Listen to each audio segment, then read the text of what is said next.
deviennent prisonnières, ces églises, de ces institutions, et l'argent qu'ils appellent la dîme ramassée, une bonne partie de cet argent sert vraiment à payer leurs dettes, à vraiment éponger leurs dettes qui n'arrivent pas qui n'arrêtent pas de grimper, Absolument, vraiment. absolument. Donc c'est un problème grave qu'on vit aujourd'hui. Est-ce qu'une église devait être endettée, de sorte que cette église ne peut plus prendre soin des démunis, ne peut plus prendre soin des délaissés, des veuves, des familles monoparentales, les orphelins?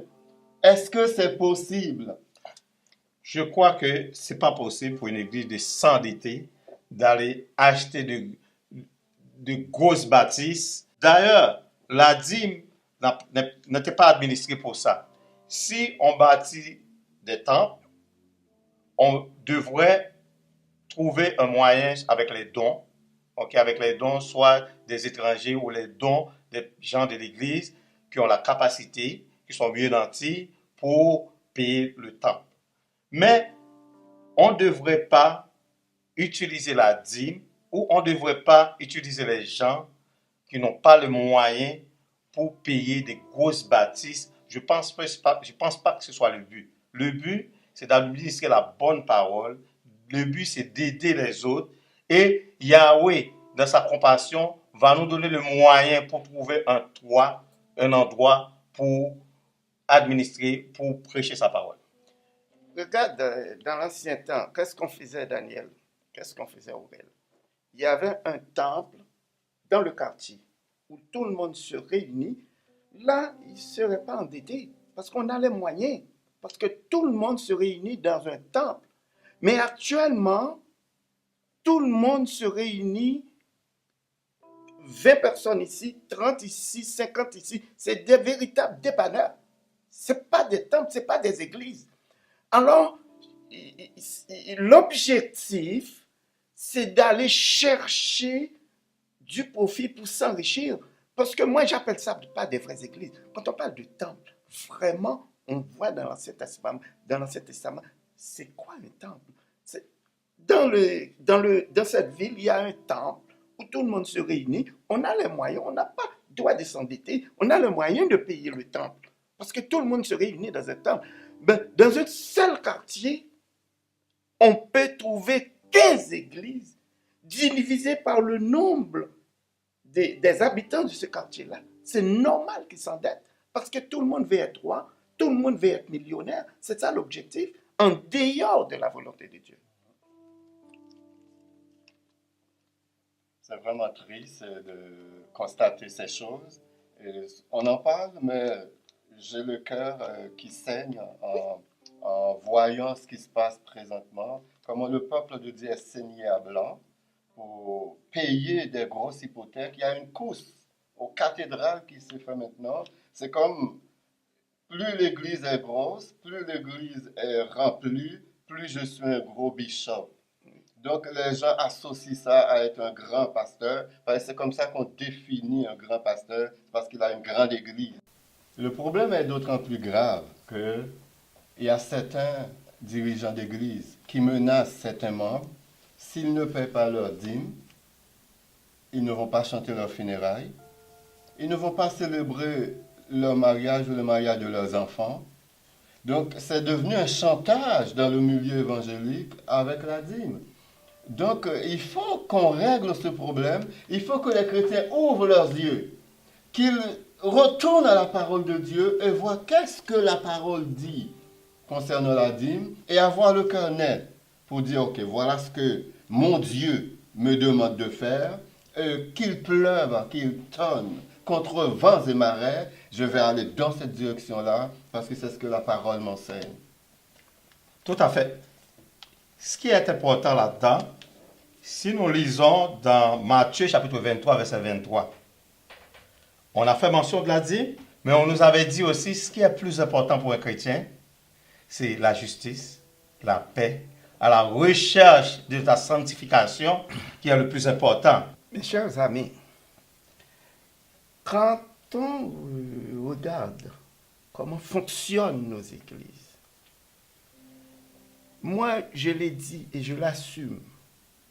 90% de nos églises sont fondées sur la division.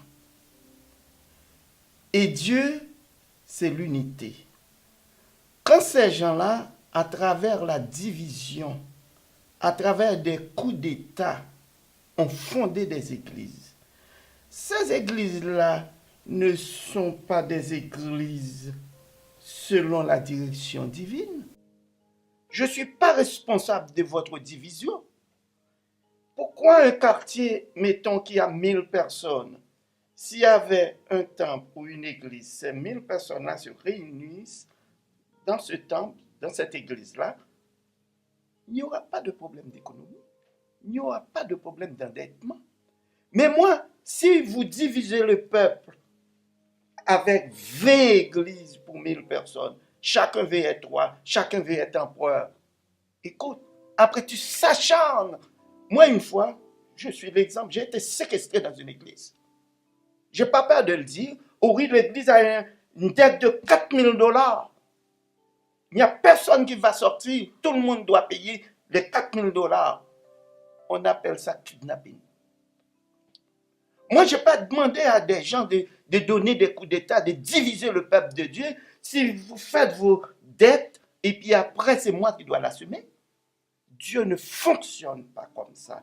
Ouvrez vos yeux, mes chers téléspectateurs, mes chers auditeurs.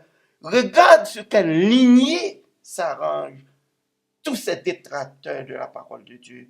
Et priez Dieu, rentrez dans votre chambre, priez Dieu, il va vous donner la direction. Est-ce que, moi c'est mon opinion, je n'ai pas dit que vous devriez être d'accord avec moi. Moi je l'assume ce que je dis. Qu'en pensez-vous? Il y a un seul Dieu, un seul Seigneur, un seul évangile. Pourquoi la division?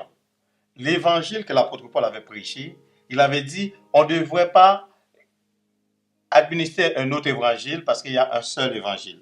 Et qui que ce soit qui va nous amener un autre évangile, il est anathème. Donc, nous ne devons pas avoir tous ces temples, toutes ces églises, parce que nous avons un seul Dieu, avec la même instruction qui devrait nous conduire au même endroit. Ça, c'est très important. L'église d'aujourd'hui, qu'on voit, avec tous ces chefs, tous ces ministres qui se nomment mon église, ce n'est pas l'église que Yahshua lui-même a fondée. Il a fondé une église. Et une église, tous les membres qui sont des chrétiens qui devraient observer tout ce que Yahshua leur a donné d'observer, devraient être dans cette église-là. Qu'en penses-tu, Owen? Il faut dire qu'une grande partie de ces églises ne sont que des clubs sociaux où les gens se réunissent. La plupart viennent chercher un mari, une femme, un chum, une blonde, une amie, un ami. Il n'y a pas beaucoup de monde qui s'intéresse vraiment à la parole de Dieu. Il n'y a pas beaucoup de monde vraiment qui cherche Dieu d'un cœur sincère. Tandis que la parole dit, vous me chercherez, vous me trouverez, si vous me cherchez de tout votre cœur. Donc, le fait d'imposer la dîme comme une loi imposée, une loi qui est due souvent sur les épaules des gens, prouve qu'on est en dehors de la volonté de Dieu, parce qu'avec la grâce, avec la venue de notre Sauveur Yeshua HaMashiach, il est venu pour que nous ayons la liberté. C'est pour cette raison nous donnons ce titre à cette émission, « Soyons affranchis par la vérité », parce qu'il n'y a que la vérité qui peut nous affranchir. Quand vous êtes dans une église et qu'on doute que vous payez votre dîme ou pas, ou on vous pointe du doigt en disant « telle personne ne paye pas sa dîme, tel groupe de personnes ne paye pas leur dîme », à ce moment-là, il y a même certains dirigeants d'église qui vont jusqu'à menacer les gens de ne pas célébrer leur mariage, de ne pas célébrer leur funérailles s'ils ne payent pas leur dîme. Donc les gens sont stressés, les gens vivent dans la peur et ils ne savent plus vers qui se tourner. Donc il faut que ces choses-là soient réglées Il faut que les chrétiens soient réveillés par le Saint-Esprit de Dieu, qu'il y ait un réveil de la parole, que la vérité nous affranchisse afin qu'on se lève avec la force que Dieu nous donne pour dire non, non, non au majuscule à ces choses. Dans Matthieu, chapitre 23, verset 23, Yahshua avait dit aux pharisiens, même malheur aux pharisiens hypocrites, il avait dit ce qui est le plus important, c'est la loi, la justice, la miséricorde. Et on fait mention à la dîme. Ça veut dire que ce n'est pas la chose la plus importante pour un chrétien. Ça veut dire ce qui est peu important pour un chrétien. Ça veut dire que vous êtes la lumière, vous êtes un exemple et vous devez avoir en soi la paix et la justice. Qu'est-ce qui est important? Mais dans l'Église aujourd'hui, quand on nous parle de la dîme, c'est la chose la plus importante. Pourtant, Yahshua nous avait dit, puisque nous sommes dans l'Église pour apprendre les choses qu'on nous enseigne, qui va nous amener jusqu'au salut, la plus importante pour nous, c'est ces choses-là. Et la dîme, c'est juste une façon pour permettre que l'administration de l'Église ou les choses de Dieu continuent et pour le bien-être de tout le monde, les chrétiens et la communauté. Moi, je dis, il faut dénoncer ces choses-là. Ça devient pour nous une honte. Il n'y a pas une seule semaine quand une station de radio, un journal ne dénonce pas ces détracteurs-là de la parole de Dieu. Ils divisent le peuple de Dieu. L'objectif unique, c'est de faire de l'argent. Et partout dans les journaux, dans les stations de télévision, radio, c'est un seul sujet, les églises en déroute. Les pasteurs, leurs fils qui portent plainte, leur propre famille. Mais écoute, qu'est-ce que vous faites avec l'amour de Dieu à travers son peuple? Qu'est-ce que vous faites de vous qui prennent la parole de Dieu pour vous enrichir? Vous divisez le peuple de Dieu. Moi, franchement, quand je vois deux pasteurs ne sont pas capables de s'unir ensemble dans une église, après 2-3 ans, il faut qu'il y ait un coup d'État. L'autre surveille le temps, il a son temps et le temps de l'autre est compté. Parce que l'autre, c'est comme deux partis politiques. Il y a un parti au pouvoir, il y a un parti d'opposition. L'autre attend le moment opportun pour faire un coup d'État. Alors, mes amis, est-ce que c'est ça qu'on appelle l'église de Dieu, l'église de l'Éternel? Ça, c'est vos églises, c'est pas l'église de l'Éternel. Et ça, je l'assure. Si on revient encore avec le sujet qui nous intéresse, ce sujet passionnant, on peut le constater entre nous trois, combien passionnant est ce sujet, la dîme. Si les dirigeants d'église nous demandent, oui, mais qui va payer pour l'hypothèque? Qui va payer Hydro-Québec pour le chauffage? Qui va payer Hydro-Québec pour l'air climatisé? Qui va payer pour les bancs? Qui va payer pour les chaises qui sont à l'église? Il faudrait bien que quelqu'un paye. Il faudrait bien qu'on débourse de l'argent pour toutes ces dépenses. À ce moment-là, on peut leur demander, écoute, il y a une pensée qui dit, quand Dieu envoie, il pourvoit, et quand il ordonne, il donne. Si c'est Dieu qui vous a envoyé bâtir cette cathédrale, acheter cette cathédrale, il va pouvoir. Vous n'avez pas besoin de courir après les gens, ni de leur imposer un régime stalinien pour les forcer à payer. Si Dieu vous envoie et qu'il vous demande de construire ou d'acheter cette cathédrale, il va pouvoir, il va faire pleuvoir du ciel de l'argent pour pouvoir payer, pour que cela ne soit pas comme une épée Damoclès sur la tête des chrétiens qui subissent la lourde dette des églises. Comme tu dis, est-ce que c'est Dieu qui leur demande d'acheter de grosses bâtisses? Parce que si on a un endroit pour adorer, moi je pense que c'est la qualité qui est importante. Ça veut dire les chrétiens, pour les amener à mieux comprendre la parole de Dieu. C'est la qualité. Je ne veux pas dire qu'il faut rester n'importe où, mais si on a un endroit bien nanti, pourquoi aller chercher une grosse cathédrale pour s'endetter et pour courir après les chrétiens pour payer? Là encore, j'ai une autre réflexion. Si, mettons, après avoir payé, après des années, et cette grosse bâtisse-là, mais après, à la fin, c'est à qui? Est-ce que quelqu'un, parce qu'il est pasteur, ça lui appartient? Parce que l'Église, c'est une communauté, c'est l'affaire de tout le monde, c'est l'affaire de tous les chrétiens. C'est tout le monde qui contribuait ensemble pour cette bâtisse-là, pour l'Église. Parce que nous avons vu déjà dans des églises, c'est une sorte de passation de pouvoir. Le pasteur, c'est son fils qui va devenir pasteur tout d'un coup. Il n'y a aucun autre fidèle à l'Église qui a cet appel-là. Là, on se demande, est-ce que c'est l'appel de Dieu? Et puis, nous, on ne veut pas être hypocrite. Tout ce qu'on dit ici, tous les fidèles le disent dans leur propre chambre. Nous, on vous le dit en pleine face parce qu'on a honte de vous. Au lieu de le dire dans l'enceinte de notre chambre, on vous le dit en pleine face. On veut que Dieu soit avec vous pour vous faire réfléchir, pour vous montrer que vous êtes dans la mauvaise direction. Quand on arrive au fond du baril, nous les chrétiens, les fidèles, on a honte de vous. On arrive au fond du baril, quand la police arrive à débarquer chez vous, ça, on peut dire que l'évangile arrive au fond du baril. Il faut vous dénoncer. Alors, vous arrêtez toujours sur vos chairs pour prêcher. C'est comme un verre vide. Vous avez tout versé. Maintenant, vous êtes rendu vide. Vous n'avez rien en vous. Vous avez toujours à donner. Vous n'avez rien à recevoir. Mais Dieu nous utilise pour faire un appel à vous, pour vous faire réfléchir, vous qui divisez le peuple de Dieu uniquement pour faire de l'argent, convertissez-vous.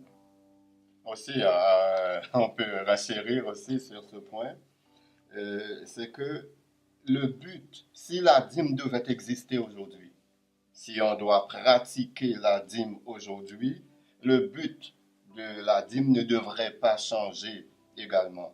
Donc, Dieu avait institué la dîme pour les moins nantis de la société d'alors. Dieu avait institué la dîme pour les étrangers. Dieu avait institué la dîme pour les pauvres. Dieu avait institué la dîme pour les veuves. Dieu avait institué la dîme pour les démunis, pour les orphelins. Aujourd'hui, qu'est-ce qu'on en fait? Oh, les gens peuvent dire, écoute, la dîme existe et c'est biblique. On doit la pratiquer aujourd'hui. Et qu'en faites-vous du but de la dîme? Ça dépend le concept, comment on conçoit. Parce que Dieu, lui, il juge cas par cas. Moi, en tant que contribuable, je travaille. Si je gagne 4 000 $ par mois et j'ai beaucoup de dépenses, je ne peux pas me priver de mes dépenses pour aller puiser dans ce que je fais pour donner 10%. Moi, je suis un chrétien, je vais en ligne directe avec le principe de Jésus-Christ. Jésus m'a dit de donner selon mon cœur. Je dois donner selon mon cœur. Moi, je n'écoute aucun dictateur qui va m'imposer leur loi. Je vais donner ce que j'ai et selon mon cœur et ce que Jésus a dit. Et moi, je vais adopter le principe de Jésus-Christ. Je vais donner selon mon cœur. Je suis d'accord, mais donner à qui? C'est là la question qu'il faut se poser. Si vous consentez, chers téléspectateurs, à verser la dîme, mais vous versez la dîme à qui? Moi, je crois que si j'ai ma dîme, ou vous avez votre dîme à amener à l'église, et qu'il y a un frère ou une soeur qui vous appelle, qui vous dit, mon frère, ma soeur, je suis vraiment mal pris. Hydro-Québec vient de couper mon électricité et j'ai un enfant malade. J'ai un bébé en bas âge. Il faut que j'emprunte. Je ne peux pas rester sans électricité. Est-ce que vous allez dire au frère ou à la soeur, écoute là, j'ai l'argent de la dîme, je ne peux pas le toucher. Il faut absolument, je vais prier pour vous. Moi, je crois que si vous êtes un chrétien conséquent ou une chrétienne conséquente, vous allez dire à cette personne, eh bien, ok, Dieu m'a mis à cœur d'utiliser cet argent de dîme. Je vais essayer de vous aider avec cet argent. Et Dieu sera beaucoup plus glorifié en aidant un frère ou une sœur avec cet argent qu'en le donnant pour enrichir des gens qui sont plus riches que vous, c'est-à-dire les banques, en payant une hypothèque très, très, très, très élevée. Alors, soyons conscients de cette situation et ayons un discernement éclairé par le Saint-Esprit de Dieu afin qu'on utilise les deniers que Dieu nous a confiés à bon escient. En faisant ça, comme tu dis, Aurel, c'est parce qu'on ne comprend pas vraiment c'est quoi la dîme. Parce que les temples, quand on regarde comment on avait fait ça quand on bâtit les temples, ce n'était pas l'argent de la dîme qui était disposé pour bâtir les temples. C'était les dons. C'est ceux qui ont plus de moyens vont donner leurs dons. Et ça peut être aussi les étrangers qui donnent les dons. Et puis qu'on paye pour le temple. Et puis si on a la foi, on va prier Yahweh qui pourvoit pour nous, qui va nous donner de quoi pour payer le temple.